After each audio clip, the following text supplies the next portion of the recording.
अब्दुल करीम तेलगी, वो इंसान जिसने इस देश का सबसे बड़ा फाइनेंशियल स्कैम किया, पूरे 30,000 करोड़ का स्कैम। और इस स्कैम में बड़े बड़े पॉलिटिशियंस जैसे कि विलासराव देशमुख, शरद पवार और यहाँ तक कि जगन भुजबल जैसे लोगों का भी नाम आया। और सीनियर पुलिस ऑफिशियल से लेकर बड़े बड़े IAS ऑफिसर्स तक हर कोई अरेस्ट हुआ। यहाँ तक कि आपके और मेरे जैसे आम लोग भी जाने अनजाने में इस स्कैम का एक बहुत बड़ा हिस्सा थे। लेकिन सवाल ये कि आखिर इस स्कैम का हमारी इंडिया की इकोनॉमी के ऊपर कितना बड़ा इम्पैक्ट हुआ, वो कौन कौन था जो कि इस स्कैम में शामिल था, और सबसे जरूरी सवाल कि जब ये सब कुछ हो रहा था तो इसको रोकने के लिए किसी ने कोई कदम क्यों नहीं उठाया। तो आज की इस वीडियो में आपको इन सारे सवालों के जवाब मिलने वाले हैं। ब्रिटिश टाइम में भी ये काम होता था, अभी भी हो रहा है, आगे भी होगा। नया कुछ नहीं है, only persons have changed, business is same.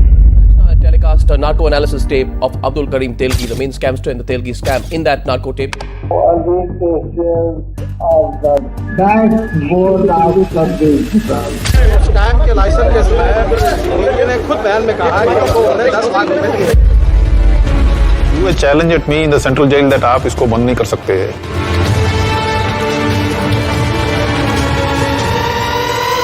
I will ensure that you remain in the jail. अपराधी को कुछ नहीं होता, बस छोटे मोटे अपराधी को जज के सामने पेश कर दिया जाता है।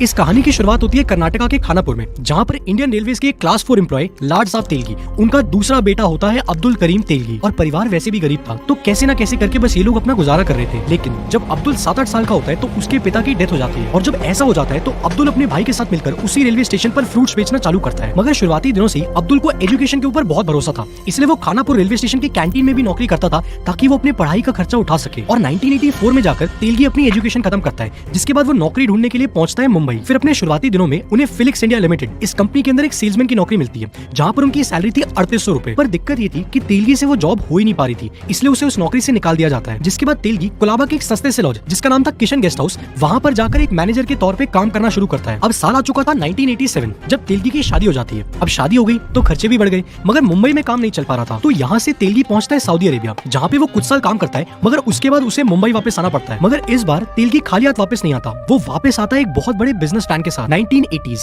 ये वो समय था जब हिंदुस्तान में काफी सारे लोग मिडिल ईस्ट कंट्रीज में जाना चाहते थे। क्यों? क्योंकि वहाँ पर काम भी था और वहाँ पर उन्हें अच्छे पैसे भी मिल रहे थे। और हर साल वहाँ पर हिंदुस्तान से हजारों लोग जाया करते थे।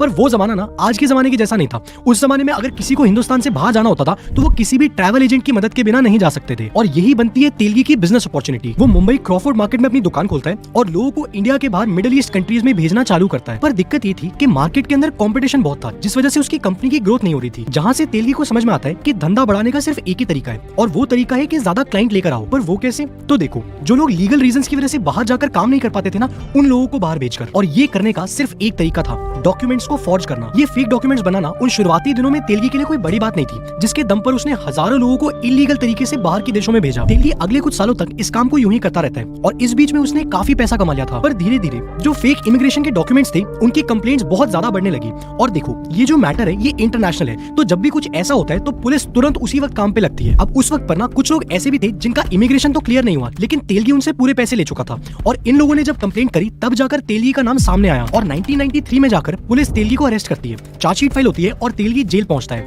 और ये वो जगह थी जहां से तेलगी की जिंदगी हमेशा के लिए बदलने वाली थी।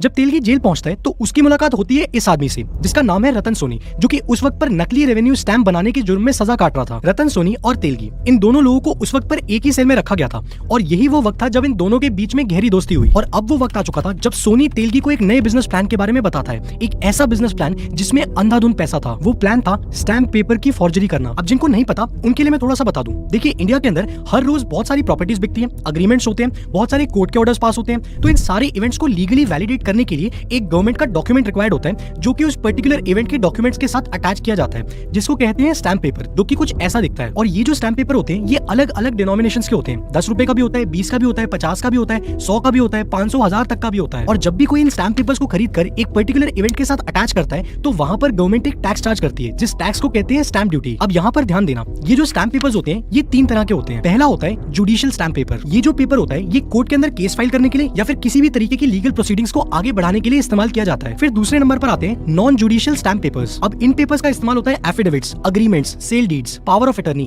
ऐसे अलग अलग डॉक्यूमेंट्स को बनाने में। और थर्ड और आखिरी नंबर पे आते हैं स्पेशल एडेसिव स्टैम्प पेपर्स। ये पेपर्स एक पोस्टल स्टैम्प जैसे दिखने वाले नॉन जुडिशियल स्टैम्प पेपर्स होते हैं जो कि अलग अलग डिनोमिनेशंस में प्रिंट करे जाते हैं। और ये जो पेपर्स होते हैं ये मेनली वहां पर इस्तेमाल होते हैं जहां पे एक सिग्निफिकेंट वैल्यू की ट्रांजैक्शन हुई होती है। अब बात ये है कि जितने भी तरह के स्टैम्प पेपर्स हैं इनको इंडिया के अंदर सिर्फ गवर्नमेंट ऑथराइज्ड वेंडर्स को ही बेचने की परमिशन है। ऐसा नहीं होता कि कोई भी एरा गिरा उठकर आया, उसने इस स्टैम्प पेपर को प्रिंट किया और आगे चलकर बेचना चालू कर दिया। अब जब ये दोनों जेल में होते हैं तो सोनी तेलगी को समझाता है कि हमारे देश का सबसे ज्यादा पिछड़ा हुआ डिपार्टमेंट है स्टैम्प पेपर डिपार्टमेंट, जहां पर कोई भी ध्यान नहीं देता। ऊपर से उसके पास पुलिस और गवर्नमेंट ऑफिसर से लेकर पॉलिटिशियंस तक हर किसी के कॉन्टैक्ट्स थे, तो पकड़े जाने के चांसेस भी नहीं थे। अब साल आ गया था 1994 जब तेलगी और सोनी ये दोनों जेल से छूटते हैं और बाहर आकर एक नया धंधा शुरू करते हैं। मगर एक प्रॉब्लम थी कि इन स्टैम्प पेपर्स को आगे बेचने के लिए सुपरिटेंडेंट ऑफ स्टैम्प से लाइसेंस चाहिए होता था, और ये जो लाइसेंस था ये ऐसे किसी को नहीं मिलता था। ऊपर से इस लाइसेंस के लिए बहुत बड़ी वेटिंग लिस्ट भी थी। तो इस प्रॉब्लम को सॉल्व करने के लिए ये लोग अनिल गोटे को पकड़ते हैं। गोटे उस वक्त एक इन्फ्लुएंशियल जर्नलिस्ट हुआ करते थे और उनका एक ही मकसद था कि उनको कैसे ना कैसे करके पॉलिटिक्स में घुसना है, और आगे चलकर वो पॉलिटिक्स में भी आते हैं और 2 बार एमएलए भी बनते हैं। आज अगर आप देखोगे तो उस वक्त आरोप ये थे कि गोटे ने अपने कनेक्शन से विलासराव देशमुख, जो कि उस वक्त कांग्रेस गवर्नमेंट के रेवेन्यू मिनिस्टर हुआ करते थे, उनसे सिफारिश लगाई कि तेलगी को लाइसेंस दे दिया जाए, जिसके बाद आगे चलकर देशमुख तेलगी को लाइसेंस दिलवा भी देते हैं। अब ये सिर्फ एलिगेशन है, अभी ये मामला कोर्ट में है और इसके ऊपर अभी तक कोई फैसला नहीं आया। यहाँ पर तेलगी को जो एक्चुअल मदद मिलती है वो मिलती है राधेश्याम लक्ष्मण मोपलवार से। ये वो बंदा था जो उस वक्त पर था सुपरिटेंडेंट ऑफ स्टैम्प्स। तेलगी ने सीबीआई को जो बयान दिया उसमें उसने ये कहा कि मोपलवार की मेहरबानी की वजह से ना सिर्फ उसको लाइसेंस मिला बल्कि उसको ऐसा लाइसेंस मिला जहां पर वो सारे तरीके के स्टैम्प्स को बेच सकता था, जो परमिशन बहुत ही कम वेंडर्स को मिलती थी। और धीरे धीरे जैसे जैसे मोपलवार और तेलगी करीब आने लगे तो तेलगी को इस बिजनेस के बारे में और ज्यादा चीजें पता लगने लगी कि स्टैम्प्स आखिर बनते कैसे हैं, उनको ट्रांसपोर्ट कैसे किया जाता है, वो कौन कौन सी कंपनी है जो कि बल्क में स्टैम्प्स खरीदती हैं। ये सारी चीजें तेलगी को पता लगने लगी। अब एक तरफ जहां पर तेलगी का धंधा बढ़ने लगा, वहीं पर दूसरी तरफ मोपलवार की जेब मोटी होने लगी। पर ये जो इन दोनों के बीच की दोस्ती थी इसकी एक्सपायरी डेट बहुत जल्दी आ जाती है। साल 1995 में मोपलवार और तेलगी इन दोनों के बीच में कुछ अनबन हो जाती है और मोपलवार तेलगी का वेंडर लाइसेंस कैंसिल कर देता है और यहाँ तक कि उसके खिलाफ थाने में भी रिपोर्ट करवाता है, जिसके बाद कई सारे फेक स्टैम्प पेपर के केसेस में तेलगी का नाम सामने आने लगा। पर यहाँ पर तेलगी के साथ कुछ होता नहीं है, क्योंकि इस वक्त तक तेलगी इतना पैसा कमा चुका था कि सिस्टम में ऊपर से लेकर नीचे तक उसने हर इंसान को खरीद लिया था। तो कंप्लेंट्स तो खूब हुई लेकिन तेलगी का कोई कुछ बिगाड़ नहीं पाया। और जब ये सारा कुछ हो रहा था तो तेलगी को एक बात समझ में आती है कि वो तो अभी बहुत ही छोटा खेल खेल रहा है, एक्चुअली में तो ये खेल बहुत ही बड़ा है, जहाँ से तेलगी एक प्लान बनाता है, एक ऐसा प्लान जो किसी ने अपने सपने में भी नहीं सोचा था। तो चलो अब जरा इस प्लान को भी स्टेप बाय स्टेप समझते हैं। पहला स्टेप था एस्टैब्लिशिंग मल्टीपल कंपनीज। तेलगी का खुद का लाइसेंस तो कैंसिल हो गया था, तो तेलगी ने किया ये कि उसने अलग अलग शहरों में अलग अलग कंपनियां बनाई। ये उन कुछ कंपनियों के नाम है, आप देख सकते हो, citizen enterprise, prime services, unique enterprise, curvy enterprise, ऐसी कई सारी कंपनीज उसने इंदौर, पुणे, दिल्ली, बैंगलोर ऐसे कई सारे शहरों में खोली। और हर एक कंपनी एक प्रोप्राइटरशिप थी, यानी कि उस कंपनी का एक सिंगल ओनर था और ये ओनर वही बंदा होता था जिसके पास उस पर्टिकुलर शहर में स्टैम्प पेपर बेचने का लाइसेंस हो, और उस कंपनी को जो बंदा मैनेज करता था वो बनता था तेलगी का आदमी। फॉर एग्जांपल बैंगलोर के अंदर सिटीजन एंटरप्राइजेस का ऑफिस खुलता है 4th ब्लॉक जयानगर के अंदर। अब यहाँ पर लीज एग्रीमेंट, वेंडर लाइसेंस और यहाँ तक की पेमेंट कलेक्शन, ये सारी की सारी चीजें होती है सैयद मोइनुद्दीन के नाम पर इस कंपनी को जो चला रहा था वो था तेलगी का बड़ा भाई अब्दुल रहीम और उसके कुछ खास लोग, जिनमें बदरुद्दीन, विट्ठल मूर्ति श्रृंगार और सालिक वजीर जैसे लोग शामिल थे। और तेलगी का काम था कि हर एक कंपनी जो उसने अलग अलग शहरों में बनाई है वो हर एक कंपनी की वर्किंग्स देखे। अब आते हैं स्टेप 2 पर, जो कि था इंक्रीजिंग प्रोडक्शन कैपेसिटी। अब तेलगी ने इतनी सारी कंपनीज तो बना दी, लेकिन इन सारी कंपनीज को नकली स्टैम्प पेपर प्रोवाइड करने के लिए उतनी सप्लाई भी तो होनी चाहिए। तो पुराने जो स्टैम्प पेपर्स को रीयूज करके ये लोग काम कर रहे थे वो तरीका यहाँ पर काम नहीं करने वाला था। अब जरूरत थी तो थी प्रोडक्शन बढ़ाने की और एक अच्छी क्वालिटी के साथ, ताकि किसी को पता ना लगे कि ये सब हो कैसे रहा है। तो ये करने के लिए तेलगी पहुंचता है नासिक के इंडिया सिक्योरिटी प्रेस के पास। अब यहाँ पर होता ये था कि स्टैम्प पेपर प्रिंट करने के लिए जो प्रिंटिंग मशीन होती है, जब वो मशीन पुरानी हो जाती है तो ये जो प्रेस है ये उसको डिसमेंटल करके आगे ऑक्शन कर देते थे। और उस वक्त पर आईएसपी का जो डिप्टी जनरल मैनेजर था वो था गंगा प्रकाश, जिसके साथ तेलगी एक अच्छी दोस्ती बनाता है। और इसी दोस्ती के चलते तेलगी पुरानी प्रिंटिंग मशीन जिनको डिसमेंटल करके ऑक्शन किया जाता था उनके सारे पार्ट्स अपनी ही कंपनी के ओनर्स द्वारा खरीदवा लेता था, जिसके बाद में चलकर वो इन प्रिंटिंग मशीन्स को पूरी तरीके से असेंबल करते थे और वहां पर नकली स्टैम्प पेपर छापना शुरू कर चुके थे। यहाँ तक कि तेलगी को स्टैम्प पेपर प्रिंटिंग के लिए जो बाकी चीजें चाहिए होती थी, जैसे कि inks, bond papers, die, plates, production schedules, ये सारी की सारी चीजें भी उसको बहुत आराम से मिल जाती थी। पर पता है इन स्टैम्प पेपर्स को बेचकर मोटा पैसा कमा पाना उतना आसान नहीं था, क्योंकि इनसे मोटा पैसा कमाने के लिए इनको बहुत ज्यादा बल्क वॉल्यूम्स में बेचना पड़ेगा। और जाहिर सी बात है कि तेलगी अकेले तो ये काम कर नहीं सकता, तो यहाँ पर वो उठाता है अपना अगला कदम, जो लेके आता है हमें स्टेप 3 पर, जो कि है टीम बिल्डिंग। एक स्टैम्प पेपर वेंडिंग कंपनी को प्रोफेशनली चलाने के लिए एक अच्छी टीम की जरूरत थी, और यहाँ पर तेलगी एक नहीं, दो नहीं, बल्कि 300 से भी ज्यादा MBA ग्रेजुएट्स को लेकर आता है ताकि ये काम हो पाए। तो शुरुआत होती है हायरिंग प्रोसेस की, जिसके लिए तेलगी अलग अलग कंपनियों के नाम पर अखबारों में एडवर्टाइजमेंट्स देना शुरू करता है। जैसे कि इंदौर की जो कंपनी थी उसका नाम था मालवा एंटरप्राइजेस, जिसके लिए दैनिक भास्कर के अंदर 28 जनवरी और 1 फरवरी इन 2 दिनों पर साल 2000 में सेल्स एग्जीक्यूटिव और टेलीफोन टेलीफोन ऑपरेटर, इनके लिए एक एड निकाला गया और जैसे ही किसी कैंडिडेट को सिलेक्ट किया जाता था तो सिलेक्ट करने के एक हफ्ते तक चलती थी उसकी ट्रेनिंग, जहां पर उसको अलग अलग स्टैम्प पेपर्स के बारे में नॉलेज दी जाती थी। और ये जो सेल्स एग्जीक्यूटिव्स थे, इनका काम था अलग अलग कंपनीज में जाकर मालवा इंटरप्राइजेस के जो प्रोप्राइटर है यानी कि जगजीवन यादव, उनका वेंडर लाइसेंस दिखाकर ऑर्डर उठाना। जो इन कंपनीज के सेल्स एग्जीक्यूटिव्स थे, उनको तो ये मालूम तक नहीं था कि वो लोग एक्चुअली में फेक स्टैम्प पेपर्स बेच रहे हैं। अब यहाँ पर बाकी कंपनीज मालवा इंटरप्राइजेस से स्टैम्प पेपर्स क्यों खरीदेगी? क्योंकि मालवा इंटरप्राइजेस उन कंपनीज को बल्क में स्टैम्प पेपर्स देता था और वो भी मार्केट से काफी ज्यादा डिस्काउंटेड रेट पर, जो कि मार्केट में कोई और वेंडर तो दे नहीं रहा था। इसलिए तेलगी की जो हर एक कंपनी थी, उन सबका ऑपरेटिंग मॉडल करीब करीब ऐसा ही था। इन सारे फेक स्टैम्प पेपर्स का जो प्रोडक्शन होता था वो होता था मुंबई, नासिक और पुणे, इन 3 जगहों पर, जिसके बाद ये पेपर्स वहां पर बनकर अलग अलग कंपनियां जो तेलगी ने अलग अलग शहरों में सेटअप करी थी वहां पर पहुंचा दिए जाते थे, जिसके बाद बाकी सेल्स एग्जीक्यूटिव्स इन फेक स्टैम्प पेपर्स को आगे बाकी क्लाइंट्स को बेचते थे। यहाँ तक कि तेलगी ने अपने नेटवर्क की मदद से इस देश में बैठे हजारों वेंडर्स, उन सब तक को ये कन्विंस कर लिया था कि आप मेरे से स्टैम्प पेपर खरीदो। और क्योंकि तेलगी सबसे कम रेट पर बेचता था तो किसी वेंडर को लेने में एतराज भी नहीं हो रहा था। और इन्हीं कारनामों को करते करते तेलगी ने कुछ ही वक्त में इतना पैसा कमा लिया था कि कहने को वो पैसों में नहा रहा था। यहाँ तक कि उस वक्त पर तेलगी ने एक ही रात में एक डांसर के ऊपर 93 लाख रुपए खर्च कर दिए। मगर धीरे धीरे वक्त बदलने लगा और तेलगी को देखते हुए बाकी छोटे छोटे स्कैमर्स भी इस धंधे में घुसने लग गए। ऊपर से पुलिस वाले तेलगी से रेगुलर रिश्वत लिया करते थे।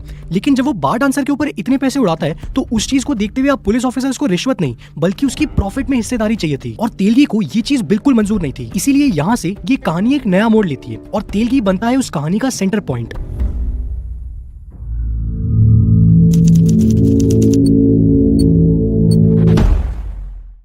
अब पुलिस को हिस्सा देने से तेलगी मना कर चुका था, जिसके बाद अलग अलग शहरों में फेक स्टैम्प पेपर्स और स्पेशल एडेसिव स्टैम्प पेपर्स पकड़े जाने की खबर आने लगी। और क्योंकि तेलगी इस खेल का सबसे बड़ा खिलाड़ी था तो घूम फिर कर हर एक इन्वेस्टिगेशन उसी पर आकर रुकती थी। लेकिन बहुत लंबे वक्त तक पुलिस को तेलगी के खिलाफ कोई भी सबूत नहीं मिलता। अब ऐसा इसलिए था क्योंकि तेलगी की किसी भी कंपनी के ऊपर उसका नाम था ही नहीं। ऐसे 2 केसेस रजिस्टर होते हैं इंदौर और पुणे में। इन दोनों केसेस में मिले गए स्टैम्प पेपर्स को चेक करवाने के लिए नासिक इंडिया सिक्योरिटी प्रेस में भेजा जाता है, जिसके बाद ये पता लगता है कि ये दोनों के दोनों स्टैम्प पेपर्स एक ही प्रिंटिंग मशीन से प्रिंट करे गए हैं। अब यहाँ तक तो ये बात फिर भी कंट्रोल में थी, मगर जब इस बात की खबर मीडिया को लगती है तो पूरे देश का सिस्टम हिल जाता है। अब ऊपर से ऑर्डर्स आते हैं और पुलिस को कहा जाता है कि आप अब्दुल करीम तेलगी के खिलाफ सबूत इकट्ठे करने शुरू करो। और ये सारा कुछ करने में मिस्टर जयंत एम तिनेकर, इस इंसान का बहुत बड़ा हाथ रहा है। ये वो व्यक्ति था जिसने पूरी दुनिया के सामने तेलगी के इस पूरे स्कैम को एक्सपोज किया और आगे चलकर वो तेलगी को पकड़वाने में भी मदद करता है। जयंत और तेलगी ये दोनों एक ही गाँव से आते थे, लेकिन जहाँ पर तेलगी की फैमिली उतनी ज्यादा अच्छी नहीं थी, तिनेकर की फैमिली थोड़ी ठीक ठाक हुआ करती थी। पर जब तिनेकर को ये दिखता है कि तेलगी पिछले कुछ ही सालों में इतना ज्यादा पैसा कमा रहा है तो उनको शक होता है कि कुछ ना कुछ गड़बड़ तो जरूर है। पर शुरुआत में जब तिनेकर सबूत लेकर पुलिस के पास पहुंचते हैं तो पुलिस उनकी मदद करने से मना कर देती है,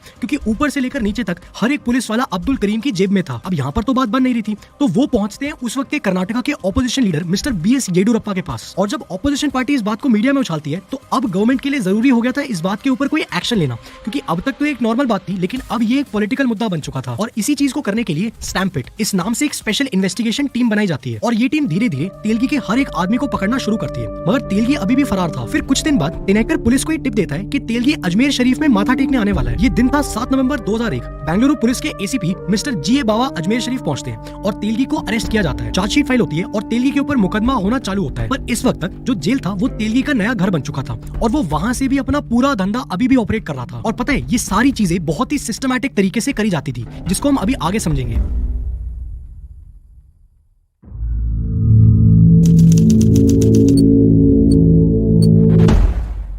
2001 में अरेस्ट होने के बाद तेलगी को बैंगलोर के सेंट्रल जेल में रखा जाता है। पर वहां से भी तेलगी मोबाइल के जरिए अपना पूरा बिजनेस अभी भी ऑपरेट कर रहा था और ये सब इसलिए हो पा रहा था क्योंकि जेल के सुपरिटेंडेंट मिस्टर जया सिम्हा और जेल के असिस्टेंट सुपरिटेंडेंट मिस्टर नाजनप्पा ये सारी चीजें करने में तेलगी को मदद कर रहे थे। यहाँ तक कि जेल के अंदर भी तेलगी को एक स्पेशल हॉस्पिटल रूम में रखा गया था और उस रूम को इस तरीके से मॉडिफाई किया गया था कि तेलगी वहां से अपना सारा बिजनेस ऑपरेट कर सकता है। अब यहाँ तक भी सब कुछ ठीक चल रहा था, मगर इस कहानी में एक्चुअल ट्विस्ट आता है जब एक मर्डर केस का खुलासा होता है। ये जो मर्डर हुआ था ये था तेलगी के ड्राइवर मिस्टर क्रिस्टोफर भाटी का, जिसने तेलगी के चेन्नई के ऑफिस से 1,80,000 रुपए चुराए थे और कहा था कि ये पैसा चोरी हो गया। अब जब तेलगी के लोगों को इस चोरी के बारे में पता लगता है तो वो क्रिस्टोफर को उसके गांव से उठाकर मुंबई में तेलगी के फ्लैट लेकर आते हैं, जहां पर उसे बुरी तरीके से पीटा जाता है और इसी बीच में उस बंदे की मौत हो जाती है। और जब ऐसा हो जाता है तो तेलगी के लोग उसकी लाश को ले जाकर माहिम क्रीक के अंदर फेंक देते हैं। अब जिस वक्त पर ये हुआ था तब पुलिस को एक बॉडी तो मिली थी, उसका पोस्टमार्टम भी हुआ था, लेकिन क्योंकि उसकी कोई आइडेंटिफिकेशन नहीं हो पाई थी तो उसका संस्कार करके पुलिस ने उस बॉडी को डिस्पोज ऑफ कर दिया। और इस घटना के 9 महीने बाद जब नकली स्टैम्प पेपर की एक इन्वेस्टिगेशन चल रही होती है तब तेलगी का आदमी क्रिस्टोफर के मर्डर के बारे में कन्फेशन देता है और तब जाकर ये बात बाहर आती है और महाराष्ट्र पुलिस 27 अक्टूबर 2002 को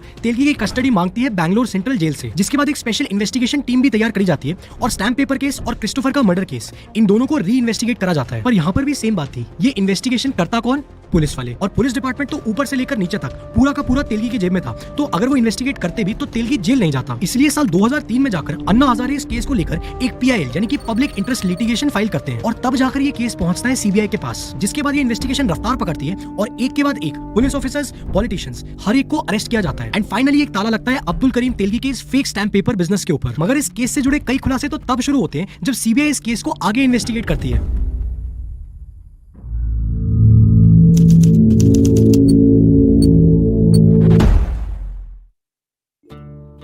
तेलगी के ऊपर कई सारे केसेस दर्ज होते हैं और कई सारे केसेस में उसको सजा भी होती है और ये जो पूरा स्कैम था ये बढ़ते बढ़ते बढ़ते बढ़ते 30,000 करोड़ की रकम तक पहुंचता है। पर पुलिस और इस स्कैम में इन्वॉल्व पॉलिटिशियंस, ये जितने भी लोग तेलगी के साथ थे, इन सबको बहुत ही कम सजा मिली। मगर तेलगी की एक आदत थी कि वो बैकअप का भी बैकअप रखता था, इसलिए जब भी वो इन सारे लोगों से बात करता था तो वो इन सबकी कॉन्वर्सेशंस, जिसमें ये पुलिस ऑफिशियल्स और पॉलिटिशियंस ये लोग तेलगी से पैसा मांग रहे हैं, उन सबको रिकॉर्ड कर लेता था। और जब CBI इस केस को आगे इन्वेस्टिगेट करती है तो उनको 100 घंटे से भी ज्यादा की रिकॉर्डिंग मिलती है, जिसमें ये सारे के सारे पुलिस ऑफिशियल्स और पॉलिटिशियंस तेलगी से रिश्वत मांग रहे हैं। एक बहुत बड़ी प्रॉब्लम थी कि ये स्कैम इतना बड़ा था और पिछले 9 सालों से चल रहा था, तो इस पूरे बीच जितने भी स्टैम्प पेपर्स अग्रीमेंट्स के लिए यूज करे गए हैं उन सबको नलिफाई ना करने का डिसीजन लिया गया, क्योंकि अगर ऐसा हो जाता तो जितने भी अग्रीमेंट्स पिछले 9 सालों में हुए हैं वो सब के सब जीरो वैल्यू पे आ जाते और ये पता लगा पाना कि कौन सा स्टैम्प पेपर असली है और कौन सा नकली, ये प्रैक्टिकली सरकार के लिए इम्पॉसिबल था। फिर 23 अक्टूबर 2017 पुलिस कस्टडी में विक्टोरिया हॉस्पिटल के अंदर अब्दुल करीम तेलगी अपनी आखिरी सांस लेता है। पुलिस का ये कहना है कि तेलगी को मेनिंजाइटिस और डायबिटीज था, जिसके कारण उसका मल्टीपल ऑर्गन फेलियर हुआ और उसकी डेथ हो गई। पर यहाँ पर कुछ लोग ये भी मानते हैं कि तेलगी की डेथ कोई नेचुरल डेथ नहीं थी, बल्कि कई सारे पॉलिटिकल रीजंस की वजह से उसको मारा गया है। अब सच क्या है ये शायद किसी को नहीं पता, बस बात सिर्फ इतनी सी है कि 30,000 करोड़ इतना बड़ा स्कैम किया इस एक व्यक्ति ने, जो एक जमाने में रेलवे स्टेशन पर फल बेचा करता था। अगर आपको ये वीडियो पसंद आई तो प्लीज आप इस वीडियो को लाइक और चैनल को सब्सक्राइब जरूर से करना।